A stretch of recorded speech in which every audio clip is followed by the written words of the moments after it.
कारण हुआ कि भारतीय जनता पार्टी को यह तय करना पड़ा कि हम नहीं सहेगा राजस्थान। इस बात को लेकर महारैली भी करेंगे और कैंपेन को आगे बढ़ाएंगे। इसका कारण है कि यह गहलोत की सरकार नहीं है, ये घर को लूटने वाली सरकार है जो आज राजस्थान में विद्यमान है। दिल्ली को पैसा भेजना, गरीबों के पॉकेट का हिस्सा मारना, सरेआम भ्रष्टाचार को प्रोत्साहित करना, भ्रष्टाचार के नए रिकॉर्ड बनाना, यह गहलोत सरकार का काम करने का चाल चरित्र है। इसको हमको समझना चाहिए। यह सरकार लूट लेने वाली सरकार है। यह सरकार अत्याचार करने वाली सरकार है। यह सरकार कुशासन लाने वाली सरकार है और ऐसी सरकार को बिल्कुल भी एक मिनट भी रहने का अधिकार नहीं है। और आने वाले नवंबर में आप इसको बाहर का रास्ता दिखाएंगे, इस बात का मुझे पूरा विश्वास है। मित्रों, अभी अभी हमने एक फेल कार्ड का रिपोर्ट कार्ड आपके सामने रखा। राजस्थान का 5 साल के अंदर रिकॉर्ड क्या है? कौन से आयाम, कौन से काम गहलोत सरकार ने किए हैं? उल्टे गहलोत सरकार ने कुशासन के झंडे झुलाने का काम किया है तो गहलोत सरकार ने किया। अगर भ्रष्टाचार में किसी ने रिकॉर्ड बनाया तो गहलोत सरकार ने। और उसी को बात को अगर हम आगे बढ़ाएं तो ध्यान में आता है कि चाहे दलितों पर अत्याचार हो, महिलाओं पर अत्याचार हो, आदिवासियों पर अत्याचार हो, बच्चों पर अत्याचार हो, सभी में राजस्थान ने सारे रिकॉर्ड तोड़ने का काम किया है तो गहलोत सरकार ने किया। और इसलिए हमने तय किया है कि नहीं सहेगा राजस्थान के नाम पर कैंपेन को चलाकर 2 करोड़ लोगों तक पहुंचने का हम काम करेंगे। हर पंचायत में जाएंगे, हर ढाणी में जाएंगे, जनता को पार्टी का संदेश पहुंचाएंगे और भ्रष्टाचार मुक्त और विकास युक्त सरकार लाएंगे, राजस्थान की सरकार बनाएंगे। इसको हमको आगे बढ़ाना है और इसी बात को लेकर के हम आगे चलेंगे। मित्रों, ये यूपीए की सरकार, ये यूपीए क्या है? ये यूपीए है, यू स्टैंड फॉर उत्पीड़न। उत्पीड़न करने वाली सरकार है तो वो यूपीए की यू है। और अगर हम पी की बात करें तो पक्षपात करने वाली सरकार है तो वह भी यही यूपीए सरकार है। और ए है तो वह अत्याचार करने वाली सरकार भी यही सरकार है। ये हमको समझना चाहिए। इसलिए उत्पीड़न, पक्षपात और अत्याचार करने वाली ये यूपीए की सरकार, उसके बारे में हमको जरूर ध्यान रखना चाहिए। जब हम महिला उत्पीड़न की बात करते हैं तो आपके सामने थानागाजी का गैंगरेप आपके ध्यान में होगा। ये थानागाजी का गैंगरेप परिवार के सामने, पति के सामने गैंगरेप हुआ और कोई सुध लेने वाला नहीं। प्रशासन ने एफआईआर करने में भी कोताही करने का काम करती है तो ये यहां की सरकार है। अगर मैं बात करूं आलापुरा के और अलवर की घटना के, जहां एक मजहबी सिख की बच्ची को उसका गैंगरेप हुआ, उसके साथ गलत बर्ताव हुआ और बाद में उसका मर्डर हुआ, यह भी हम सबके सामने है। अगर मैं बात करूं खाजूवाला के दलित युवती के साथ गैंगरेप, जहां पुलिस वाले ही यानी रक्षक ही भक्षक बन गए और उन्होंने इस काम को अंजाम दिया, बाद में एफआईआर करने में भी गुरेजी की गई। यह है गहलोत की सरकार। और आपको ध्यान में होगा ना कि एक कांग्रेस का नेता, शायद मंत्री थे, जो विधानसभा में मंत्री थे, मंत्री हैं, वो विधानसभा में कहते हैं कि ऐसी घटनाओं में मुझे उनके वाक्य बोलने में भी शर्म आती है। इस तरीके का वाक्यों का प्रयोग करने का काम वो करते हैं। अभी जो करौली में जो घटना घटी है अभी 2 दिन पहले, ये घटना मानवता को झकझोर देने वाली घटना है। पहले अपहरण होता है और उसके बाद रेप होता है, फिर गोली से मार दिया जाता है, फिर एसिड से जलाया जाता है और फिर कुएं में डाल दिया जाता है और उसको हर तरीके से केस को दबाने का काम करती है तो गहलोत सरकार करती है। यह यहां का कुशासन है, यह यहां का कुशासन है। दौसा में अपहरण हुआ, अपहरण करने के बीच में जब माता पिता पड़े उसको रोकने के लिए, तो पिता को कुचल डाला और माता को अटैक करके घायल कर दिया। यह स्थिति की गई और अपहरण करके ले गए। यह भी हम सबके सामने है। बताइए ये उत्पीड़न है कि नहीं है? बताइए ये उत्पीड़न है कि नहीं है? इसके खिलाफ आवाज उठानी है कि नहीं है? और जो लोग ऐसे लोगों को संरक्षण देते हैं, इनको जेल के पीछे डालना है कि नहीं डालना है? इनको सजा दिलानी है कि नहीं दिलानी है? और नवंबर में इनको घर बैठाना है कि नहीं बैठाना है?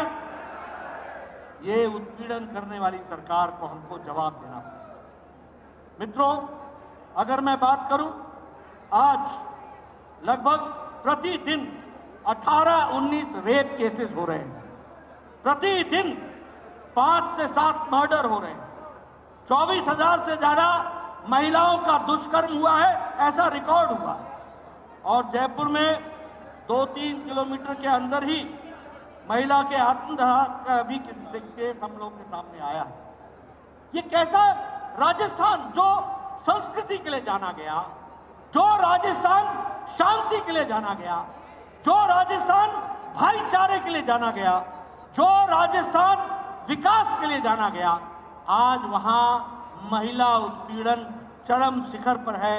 चरम सीमाएं, सारी सीमाएं पार कर रही है, सीमाएं लांघ रही है। ऐसे को मुंह तोड़ जवाब देना राजस्थान की जनता की जिम्मेवारी है। इसलिए अब राजस्थान की जनता नहीं सहने वाली है इस गहलोत सरकार को। यह भी हमको स्पष्ट संदेश देना है। मित्रों, मुझे बताया गया कि लगभग 1,90,000 महिलाओं की घटनाएं घटी। अगर मैं पक्षपात की बात करूं तो न्याय और तुष्टीकरण वह भी हम सबके ध्यान में है। यहीं जयपुर बम ब्लास्ट का केस हुआ था। वसुंधरा राजे जी मुख्यमंत्री थी, केस को फास्ट ट्रैक में डाला गया। समय रहने के अंदर लोअर कोर्ट में जयपुर बम ब्लास्ट के कातिलों को, टेररिस्टों को फांसी की सजा सुनाई गई, फांसी की सजा सुनाई गई जब वसुंधरा जी मुख्यमंत्री थी। लेकिन उसके बाद जब कांग्रेस पार्टी की सरकार आई तो लंबे समय तक सुनवाई टलती रही। हमारा एडवोकेट जनरल नहीं गया और नहीं जाने के कारण केस ढीला पड़ गया, तुष्टीकरण हुआ और वोट बैंक के खातिर गहलोत सरकार पर और गहलोत पर मैं आरोप लगाता हूं कि उन्होंने तुष्टीकरण किया और जयपुर बम ब्लास्ट केस के कातिलों को छोड़ने में मदद दी गई और फांसी की सजा उनकी समाप्त हो गई। यह स्थिति ला करके खड़ी की। बताइए, ऐसे पक्षपातपूर्ण रहने वाले राजा को रखना है क्या? ऐसे मुख्यमंत्री को रहने देना है क्या? आज राजस्थान में दंगों की संख्या 1,200-1,200 से ज्यादा दंगों की संख्या हो गई और उसी तरीके से बड़ी संख्या में ये जो दंगई हैं, इनको भी छोड़ने का काम अगर किसी ने किया है तो वह गहलोत सरकार ने किया। अभी अभी मुझे पता लगा कि एक पूर्व में राज्य मंत्री का दर्जा लेने वाला व्यक्ति 18 लाख रुपए के रिश्वत के साथ पकड़ा गया है। 18 लाख की रिश्वत के साथ, और उसके केस को भी दबाने का काम गहलोत सरकार कर रही है। यह भी हमको ध्यान रखना है। अगर मैं अत्याचार की बात करूं तो 19,500 किसानों की भूमि कुर्क की गई है कि नहीं की गई है? की गई है कि नहीं की गई है? ये जो राहुल गांधी आके बोलते थे 1, 2, 3, 4 और किसानों का कर्जा माफ, आज 19,500 किसानों के जमीनें कुर्क करने का काम किया है, तो वो गहलोत सरकार ने किया है। ये अत्याचारी सरकार को 1 मिनट भी रहने का अधिकार नहीं। आप देखिए, दलितों पर 8,000 से ज्यादा मुकदमे 2022 में दर्ज हुए हैं। 8,000 से ज्यादा सिर्फ दलितों को 2022 में। ये कैसा प्रदेश बन गया? उसी तरीके से पाकिस्तान से आए हुए शरणार्थियों के घरों को बुलडोजर से उड़ाने का काम, पक्षपातपूर्ण तरीके से चलने का काम, वोट बैंक की राजनीति को आगे बढ़ाने का काम, और वहीं रोहिंग्यों को बसाने का काम ये गहलोत सरकार कर रही है। ऐसे अत्याचारी सरकार को रहने का कोई अधिकार नहीं है। इसको हमको समझना चाहिए। मैं आरोप लगाना चाहता हूं, पाकिस्तान से आए हुए शरणार्थी भाई जो हिंदू भाई हैं, उनके ऊपर तो बुलडोजर चलाते हो और रोहिंग्यों को बसाने का काम करते हो, आधार कार्ड दिलाते हो, उनको वोटर आईडी लिस्ट में जुड़वाते हो। आप बताइए, ऐसी अत्याचारी सरकार रहनी चाहिए क्या? ऐसी सरकार जो वोट के लालच में वोट बैंक खड़ा करने का काम करे और देशद्रोहियों को समर्थन करे, ऐसे लोगों को रहने देना है क्या? अगर नहीं देना है तो गांव-गांव जाकर के ये संदेश दे दो कि अब राजस्थान सहने वाला नहीं है और इनको उठार करके फेंक देने वाला है। इसको हमको पूरा करना पड़ेगा। मित्रों, मैं ये सारी बातें आपके सामने इसलिए कह रहा हूं कि उत्पीड़न में नंबर 1, पक्षपात में नंबर 1, अत्याचार में नंबर 1 ये है यूपीए की सरकार। और दूसरी ओर एक हमारी सरकार है जो केंद्र में मोदी जी के नेतृत्व में चल रही है, जो बिना भेदभाव के राजस्थान को भी आगे बढ़ने में मोदी जी कोई कसर नहीं छोड़ रहे और विकास के लिए नए आयाम दे रहे। मैं आज इसी मंच से आदरणीय प्रधानमंत्री जी को बधाई भी देना चाहता हूं। वो कल रात फ्रांस से लौटे हैं, यूएई से लौटे हैं, और उनको फ्रांस में वहां के राष्ट्रीय अध्यक्ष ने, मैक्रोन ने, फ्रांस का सबसे बड़ा सम्मान the grand cross of the legion of the year of honour, ये इससे सम्मान किया गया। और सबसे बड़ी बात है कि आजाद भारत में मोदी जी पहले प्रधानमंत्री हैं जिसको ये सर्वोच्च पद मिला है। और प्रधानमंत्री मोदी जी पहले प्रधानमंत्री हैं जिनको सबसे ज्यादा देशों से भारत के प्रधानमंत्रियों में सर्वोच्च सम्मान से सम्मानित किया गया।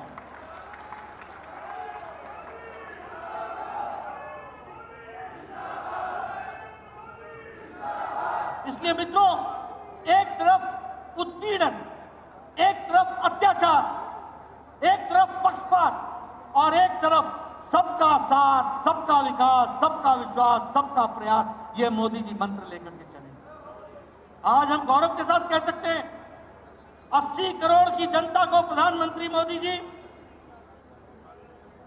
प्रधानमंत्री गरीब कल्याण अन्न योजना में 80 करोड़ की जनता को 5 किलो गेहूं या 5 किलो चावल या 1 किलो दाल देने का काम उन्होंने किया।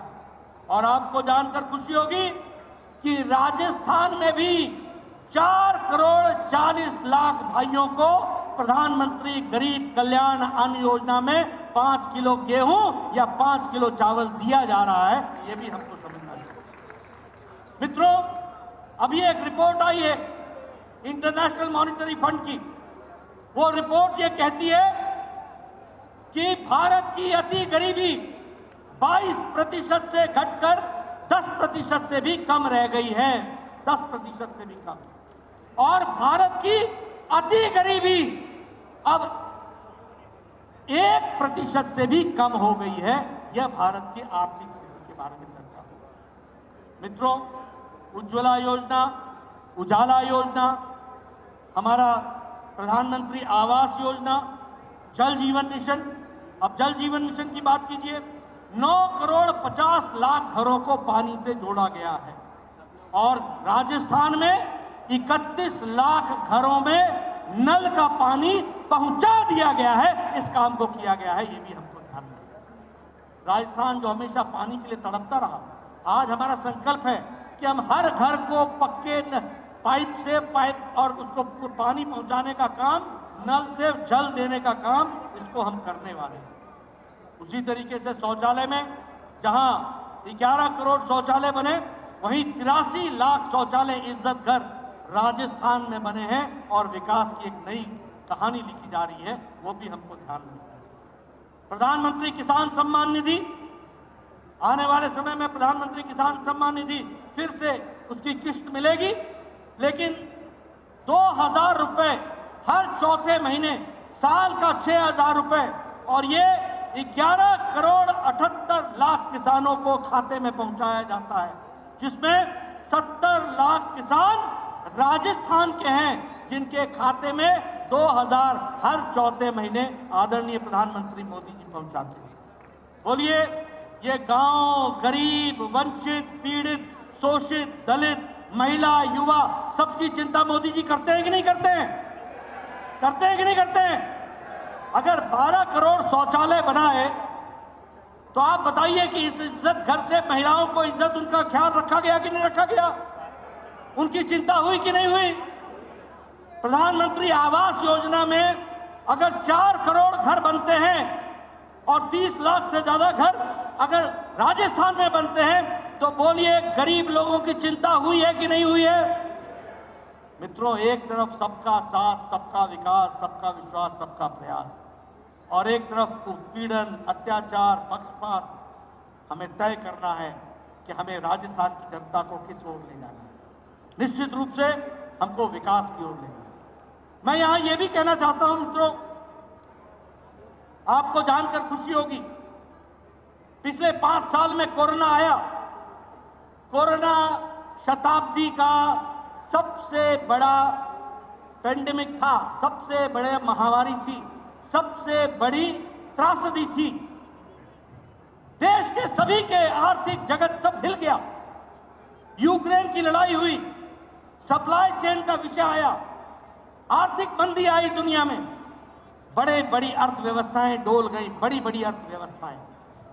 लेकिन आपको जानकर खुशी होगी कि हम गौरव के साथ कह सकते हैं कि पिछले 9 सालों में और विशेष करके पिछले 5 साल में कोरोना के बावजूद भी भारत की अर्थव्यवस्था 11वें नंबर से छलांग लगाकर ब्रिटेन को पिछाड़कर 5वें नंबर की अर्थव्यवस्था बन गई। 5वें नंबर की अर्थव्यवस्था। और मित्रों, मॉर्गन स्टैनली की रिपोर्ट कहती है कि सबसे स्थिर और सबसे स्टेबल अगर किसी की इकोनॉमी है, अर्थ जगत है, तो वो भारत की अर्थ जगत है। ये मॉर्गन स्टैनली की रिपोर्ट है। इंटरनेशनल मॉनेटरी फंड कहता है कि भारत इन्फ्लेशन में सबसे कम है और जीडीपी में सबसे ज्यादा है। आपको जानकर खुशी होगी कि हमारे खाद्य सामग्री की इन्फ्लेशन 2.9% है, जहां अमेरिका की इन्फ्लेशन 8% है, जहां ब्रिटेन का इन्फ्लेशन 11% है, जहां मेरे पड़ोस का पाकिस्तान 48% महंगाई है, वहां भारत की महंगाई 2.7% है। ये हमको समझना चाहिए। आपको जानकर खुशी होगी कि ब्रिटेन जैसे देशों का उनकी ग्रोथ रेट 3%, 4%, 5%, यूरोप की 5% और भारत की ग्रोथ रेट 8.7% पर खड़ी है। इसलिए ये सबसे स्ट्रॉन्ग इकोनॉमी, और इसीलिए कहा जाता है कि आशा की किरण अगर कहीं साउथ एशिया में दिखता है तो वो आशा की किरण भारत दिखता है। ये बात कही जाती है। मित्रों, आपको इस बात की भी खुशी होगी कि आज हमारे इलेक्ट्रॉनिक गुड्स का 500% ग्रोथ हुआ है, 500% का ग्रोथ हुआ है। ये मोबाइल जो आपके हाथ में है, 9 साल पहले 92% मोबाइल विदेश से आता था, हम इंपोर्ट करते थे 92%, जिसमें सबसे बड़ा हिस्सा चाइना का होता था। आज आपको जान करके खुशी होगी कि भारत 97% मोबाइल अब भारत में मैन्युफैक्चर हो रहा है और एप्पल भी अब भारत में बन रहा है। यह परिस्थिति आप मित्रों, ऑटोमोबाइल मार्केट में भारत जापान को पछाड़कर तीसरे नंबर का मार्केट बन गया। स्टील में हम चौथे नंबर से मैन्युफैक्चर में दूसरे नंबर पर आकर के खड़े हो गए। डिजिटल ट्रांजैक्शन में हम आगे खड़े हैं। दुनिया का 40% से ज्यादा भी डिजिटल ट्रांजैक्शन भारत में हो रहा है। जहां कांग्रेसी कहते थे कि गांव में डिजिटल ट्रांजैक्शन कैसे होगा, क्यों होगा, अभी तो मोदी जी फ्रांस में गए तो फ्रांस में उन्होंने निमंत्रण दे दिया कि भारत में आना और कोई पैसा कैश लेके मत आना, सिर्फ अपना मोबाइल लेकर के आना और भारत में तुमको डिजिटल ट्रांजैक्शन से तुम्हारा सारी यात्रा पूरी हो जाएगी। ये बात हमको ध्यान देनी चाहिए। इसलिए मित्रों, किस तरीके से आगे बढ़ा है देश, वो भी हमको समझना चाहिए। संस्कृति की बात करें तो चाहे राम मंदिर बनाने का विषय हो, बताइए अगले साल भव्य राम मंदिर बन जाएगा कि नहीं बन जाएगा? हमारा सपना था कि नहीं? हम सबका सपना था कि नहीं? पूरा हुआ कि नहीं? केदारनाथ धाम का पुनर्जीर्णोद्धार हुआ है कि नहीं हुआ है? महाकाल का जीर्णोद्धार हुआ है कि नहीं हुआ है? उसी तरीके से सोमनाथ टेम्पल का जीर्णोद्धार हुआ है कि नहीं हुआ है? और अब पुष्कर का भी जीर्णोद्धार हो रहा है। 40 करोड़ रुपए, 40,000 करोड़ रुपए उस पर भी खर्च होंगे, 40 करोड़ उस पर भी खर्च होंगे और वहां ब्यूटिफिकेशन का काम होगा। इसलिए मित्रों, हमारी कोशिश है कि हम संस्कृति की रक्षा करें, गौरव संभालें, आगे बढ़े।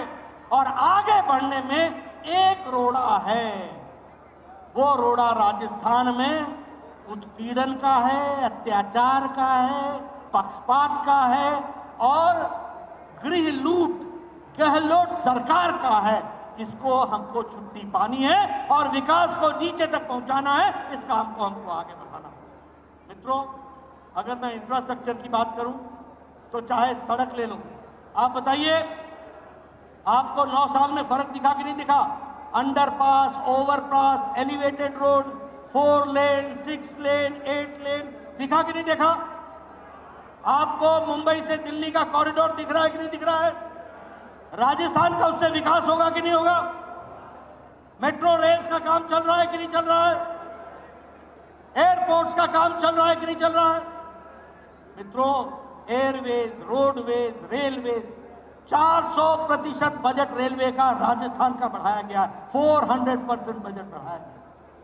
इसलिए मित्रों, मैं आपसे सिर्फ एक ही बात कहना चाहता हूं कि विकास के नए आयाम लिखे गए हैं और विकास को आगे बढ़ाने का काम, उसमें कोई भी कसर नहीं छोड़ी थी।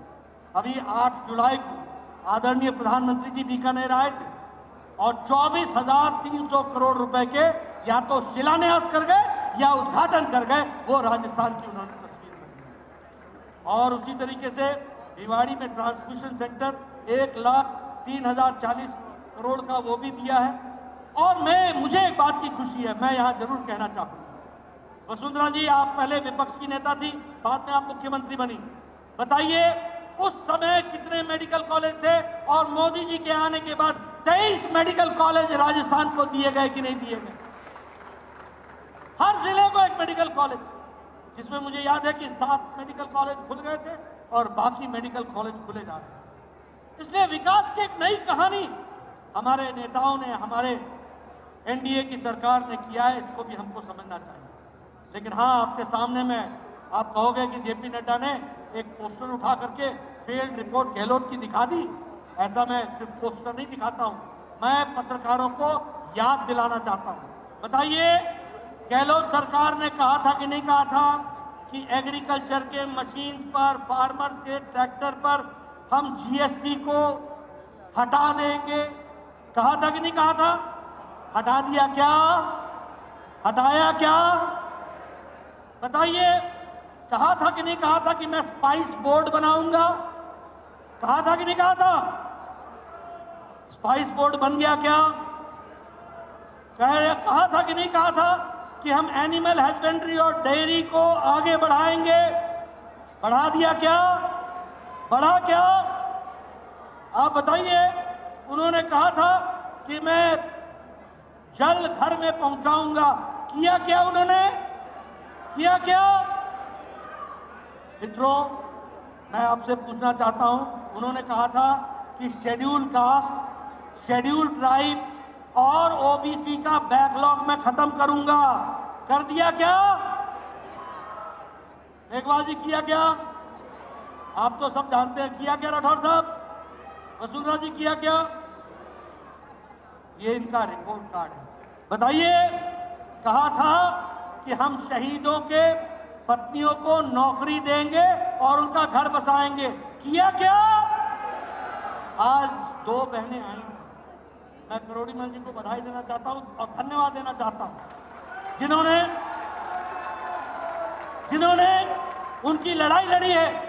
और मैं आपको वायदा करता हूं कि आगे हम सब मिलकर के लड़ाई लड़ेंगे और उनका न्याय दिलाएंगे, इस बात का आपको विश्वास है। इसलिए मित्रों, ये जो कांग्रेस पार्टी है, ये जो गहलोत की पार्टी है, ये हर तरीके से घोटाले करती है। दूसरा रिपोर्ट कार्ड बताऊं क्या? आप बताइए। वृद्धावस्था पेंशन में 450 करोड़ रुपए का घोटाला हुआ कि नहीं हुआ? हुआ कि नहीं हुआ? आप बताइए। भ्रष्टाचार निवारण अधिनियम में 511 मामले दर्ज हुए कि नहीं हुए? और उनका कोई नतीजा अभी तक नहीं निकला है। आप बताइए। गहलोत परिवार के लोग हजारों के कॉन्ट्रैक्ट ले रहे हैं कि नहीं ले रहे? ले रहे हैं कि नहीं ले रहे? परिवार का पोषण चल रहा है कि नहीं चल रहा है? ये इनका रिकॉर्ड है। मित्रों, आप बताइए। मैं भरतपुर गया था, भरतपुर के मंत्री की पति ने रेप और मर्डर का केस है कि नहीं है? भरतपुर के मंत्री के, मैं ठीक बोल रहा हूं, भरतपुर के मंत्री के पतिदेव पर मर्डर का और रेप का केस है कि नहीं है? और गहलोत सरकार उसको बचा रही है कि नहीं बचा रही है? ये अत्याचार है कि नहीं है? ये उत्पीड़न है कि नहीं है? ऐसी सरकार को रहने देना है क्या? मित्रों, आजकल इन्होंने एक नया शगुफा छोड़ा है और वो है पीडीए। और पीडीए क्या है? Patriotic democratic alliance. मैं पीडीए को कहना चाहता हूं कि ये प्रोटेक्शन ऑफ डायनेस्टीज अलायंस है। ये प्रोटेक्शन ऑफ डायनेस्टीज अलायंस है। ये परिवारवाद को बचाने का तरीका है। आप बताइए। समाजवादी पार्टी अखिलेश और डिम्पल की पार्टी रह गई कि नहीं रह गई? बोलिए ना। अखिलेश और डिम्पल की पार्टी है कि नहीं है? ये आरजेडी, लालू, अपनी उसकी पत्नी राबड़ी देवी, तेजस्वी, तेज प्रताप, मीसा, इस परिवार की पार्टी है कि नहीं है? इसी को बचाने के लिए अलायंस हो रहा है कि नहीं हो रहा है? आप बताइए। टीएमसी ममता और उसका भतीजा अभिषेक की पार्टी है कि नहीं है? आप बताइए। चंद्रशेखर राव की भारतीय राष्ट्रीय समिति बीआरएस, ये बताइए। केटीआर के बाद कविता, ये परिवार की पार्टी है कि नहीं है? आप बताइए। करुणानिधि के बाद स्टालिन के बाद उदयनिधि, ये परिवार की पार्टी है कि नहीं है? आप बताइए। ये शिवसेना उद्धव और आदित्य की पार्टी है कि नहीं है? आप बताइए। हमारे पवार साहब, हमारे दो पवार और सुप्रिया सोले की पार्टी परिवार की पार्टी बनी कि नहीं बनी? मित्रों, ये पीडीए, ये प्रोग्रेसिव डेमोक्रेटिक अलायंस नहीं है, यह प्रोटेक्शन ऑफ डायनेस्टीज अलायंस है। ये सब लोग अपने परिवारों को बचाने के लिए ये अलायंस में आते हैं और मोदी जी देश को आगे ले जाने के लिए काम में जुटते हैं। ये हमको फर्क समझना चाहिए। इसलिए मेरे से कल एक पत्रकार ने पूछा, ये आपको ये जो अलायंस हुआ है इसके बारे में क्या कहना है? मैंने उनसे कहा मुझे कुछ नहीं कहना है, ये तस्वीर बनाने के लिए अच्छा है कि एक साथ तस्वीर बनती है। आप बताओ, फारूक अब्दुल्ला और मुफ्ती मोहम्मद महबूबा मुफ्ती, ये तो पहले से ही एक थे, इसमें नई बात क्या है? आप बताइए कि ये समाजवादी पार्टी कांग्रेस के साथ चुनाव लड़ी थी कि नहीं लड़ी थी? ये समाजवादी पार्टी बीएसपी के साथ चुनाव लड़ी थी कि नहीं लड़ी थी? आप बताइए, जेडीयू और आरजेडी साथ लड़े थे कि नहीं लड़े थे? आप बताइए, टीएमसी और कांग्रेस साथ लड़े थे कि नहीं लड़े थे? ये तो पहले से मिले, कौन किसको क्या देगा? कोई किसी को कुछ नहीं दे सकेगा। बचाने का इरादा सिर्फ ये है कि इनके ऊपर केस न हो और इनके परिवारों को बचाया जाए। ये परिवार बचा रहे हैं, ये पार्टियां परिवार की पार्टियां हैं और मोदी जी देश को आगे ले जा रहे हैं। इस बात को हमको समझना होगा। इसलिए मित्रों, ये अच्छा, आप देखिए कांग्रेस पार्टी, अब ये भी बताइए, माँ बेटा बेटी की पार्टी है कि नहीं है? बाकी सब कॉन्ट्रैक्ट पर हैं, बाकी सब कॉन्ट्रैक्ट पर। गहलोत भी कॉन्ट्रैक्ट पर है और सचिन तो सब कॉन्ट्रैक्ट पर। ये सबलेटिंग है का, बाकी सब परिवार की पार्टियां हैं, ये परिवार लोग चलाते हैं।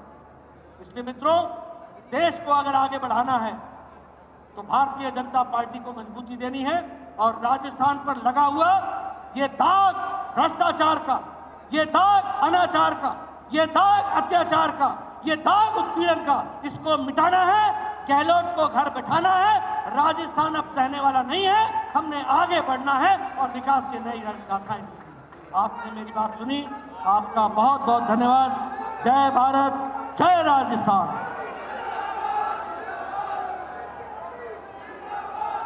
धन्यवाद राष्ट्रीय अध्यक्ष जी। ये